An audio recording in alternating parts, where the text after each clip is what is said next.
Hey everyone, Abhi here. Welcome to a new video. Before we jump into this tutorial, I have a quick announcement to make. I recently released a game called Glowpops and it is available on the Google Play Store and the Apple App Store. So please download the game and check it out. And do leave a review. Let me know if you like the game or if there is something you would like me to change. And that would help me a lot. So please do that. Thank you so much. Let's jump into the tutorial right after the intro.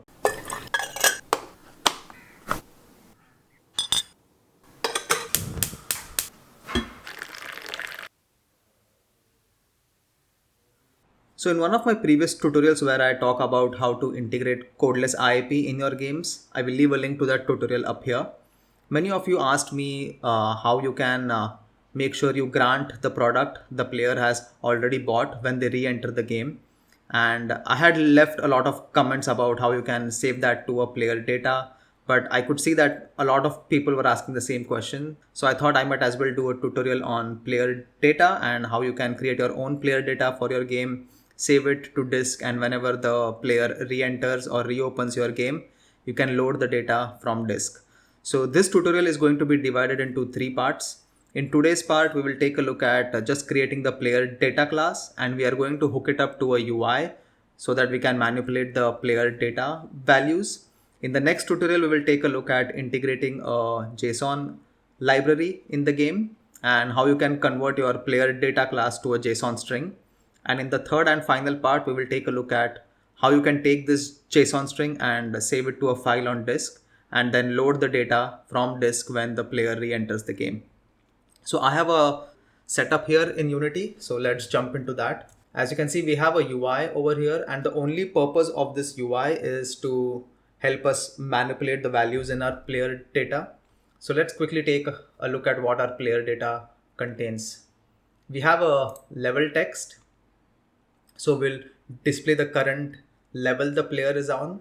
And then we also have a button over here. And once we click on the button, it just keeps on incrementing the current level.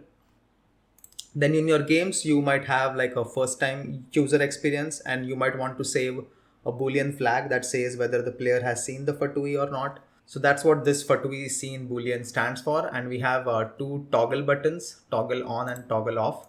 So if they have seen the Fatui, the toggle on button will be active. And if they have not seen the Fatui, toggle off button will be active.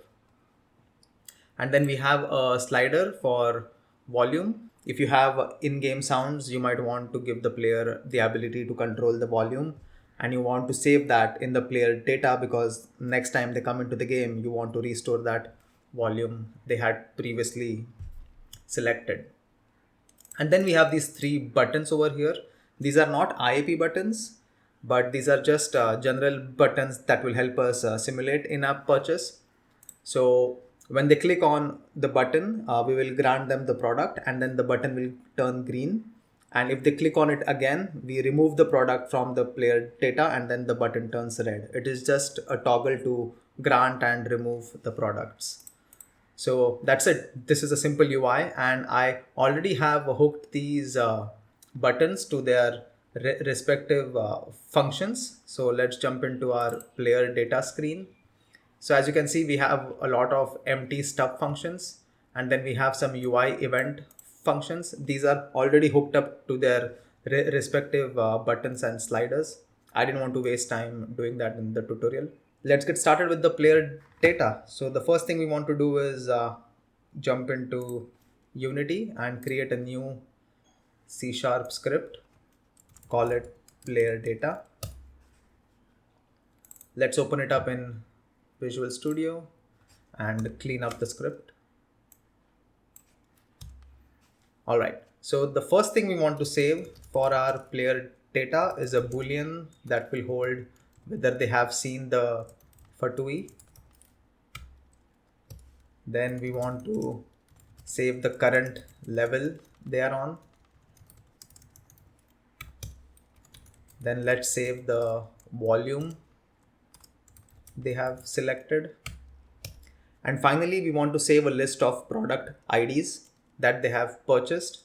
So let's create a list of string product IDs. I'm sorry if you can hear my pet barking. Okay, now one thing, this is not a mono behavior, this is just a regular class that holds data. So the next thing we want to do is create a constructor for our player data. So let's go ahead and do that. Okay, now in the player data, we want to initialize all our properties to their default values. So has seen for TUI will be false.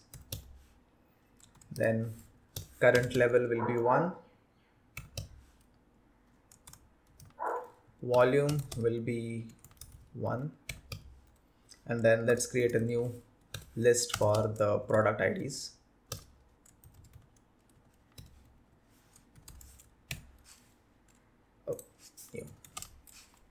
Okay, so that's the player data constructor done. Now we want to create some properties for these fields so that we can have getters and setters for them. So let's go ahead and quickly do that for all the properties.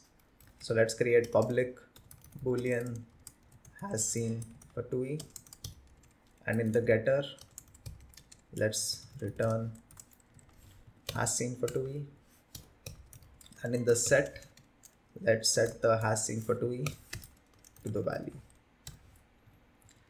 Let's do the same for our current level. Get return current level, and then set current level is equal to value. Now let's do that for our volume.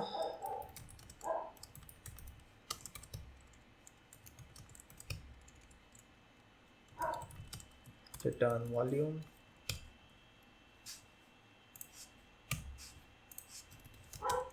and then set volume is equal to value. Okay, now for our product IDs, we want to have the ability to add a product, then remove a product, and then also if we want to check whether the user has bought a product. So we need these 3 functionalities. So let's add a function to add a product. Let's call it add product string product ID. And first we want to check if this product ID is already in the list, because we don't want to have duplicates in there. So let's do product IDs dot contains product ID. Then we just return, else we will add the product ID to the list. IDs dot add product ID. Now we want to create a function to remove a product. So let's do remove product string product ID, and then we'll do product IDs dot remove product ID. And then we want to check if the player has bought a product. So for that, let's create a function that returns a bool, and let's call it has bought product string product ID, and then we'll return if product IDs dot contains product ID. Okay, so we are done with our player data class. We have all the functionality that we need. So let's go back to player data screen, and now we want to initialize our UI and make sure whenever we manipulate the UI, it correctly reflects in our player data. So the very first thing we need to do is create a player data object. So private player data, and now let's initialize that in our awake function is equal to new player data. Okay, Now in the init function, we want to initialize all our UI to its initial state. So first let's set the level text. So we will do level dot text is equal to player data dot current level dot toString. Now we have a function here to refresh our toggle button. So this is the for2v button, and if they have seen the for2v, we want the toggle on button to be active, and if they have not seen the for2v, we want the toggle off button to be active. So let's do that over here. So we will do toggle on dot game object dot set active, and we want the toggle on to be active if player data dot has seen for2v, and then we want the toggle off to be active if not player data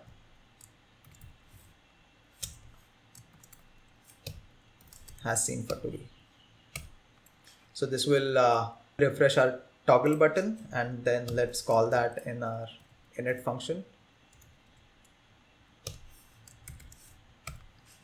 All right, now there is another function to toggle purchase. So as I said, when we first click on the IIP button, we grant the product, and if they click on the IIP button and if they already have the product, we take it out, because those buttons also act as toggles. So we want to toggle the purchase.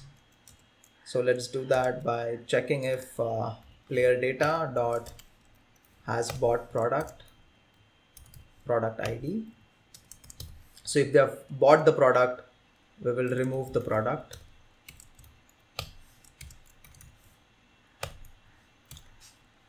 Else if they have not bought the product, we will grant it to them.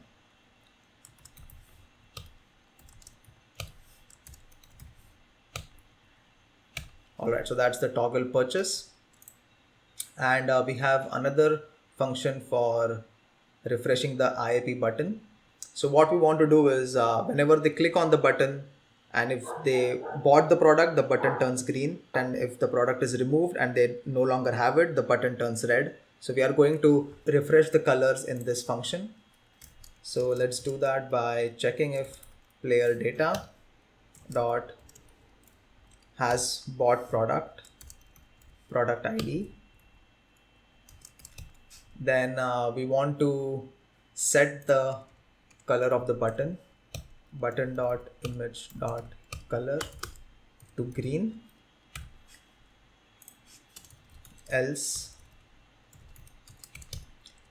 we want the button dot image dot color to be red, and these colors have been predefined over here. Okay, so now in our init function, let's finish up. So we have refreshed our toggle button. The next is the volume slider. So we want to set the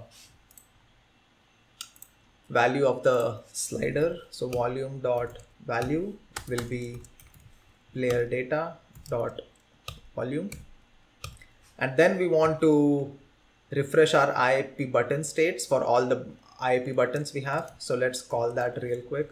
Refresh IIP button state, the no ads button with the no ads product, and the product IDs are also predefined over here. Let's do that for our sword product. So let's send the sword button and sword product, and do the same for our bomb product. So bomb button and bomb product. So now we are done with initializing our UI, and let's make sure we call the init function in awake after we create our player data class. So the next thing we have is these UI event functions. So whenever we press the level button, we want to keep increasing the level of the player. So let's do that. So when you click on the button, we will set the player data dot current level to player data dot current level plus 1, and then we will update the level text to reflect that.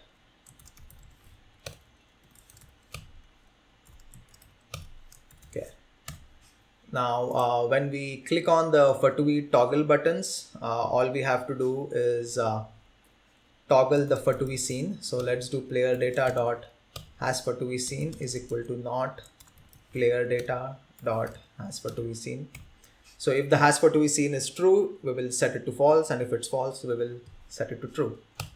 And after this, we want to call the refresh toggle button state so that the buttons are properly refreshed.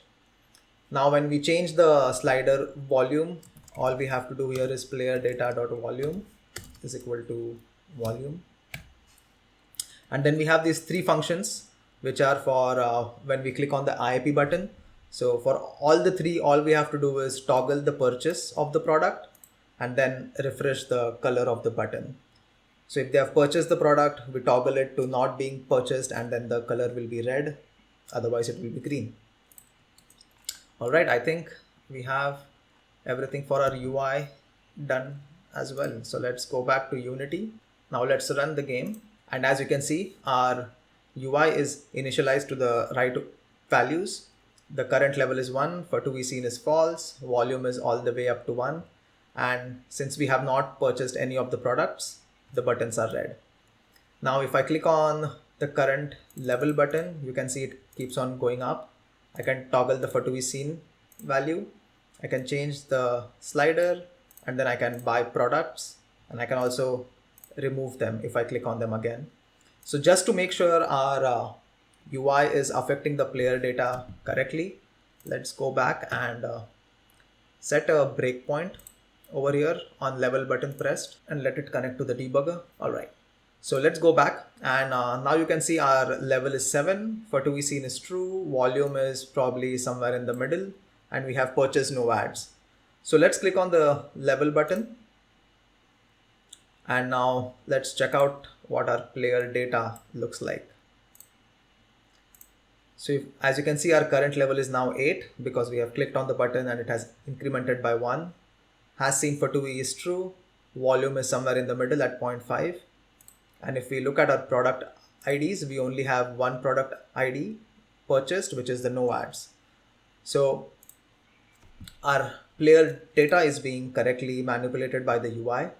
Now the problem is if I stop running and then if I run the project again, as expected, all the data is lost because for now it is still in memory and we are not storing it to disk. So the next time we run the game, we just have lost all the progress or all the data. So this is what we will be doing in the next tutorial. We will be integrating a JSON library and converting our player data to a JSON string. And in the third part, we will take this JSON string and write it to a file on disk so that we can load it up when the player comes back into the game. So that's it for this tutorial. And if you liked it, make sure you leave a like. And if you are not subscribed to my channel, please subscribe. That would help me a lot. I can see that most of my watch time still comes from non-subscribers. So if you find my content helpful and if you want to support what I do, please subscribe to the channel. And yeah, as always, thank you for watching.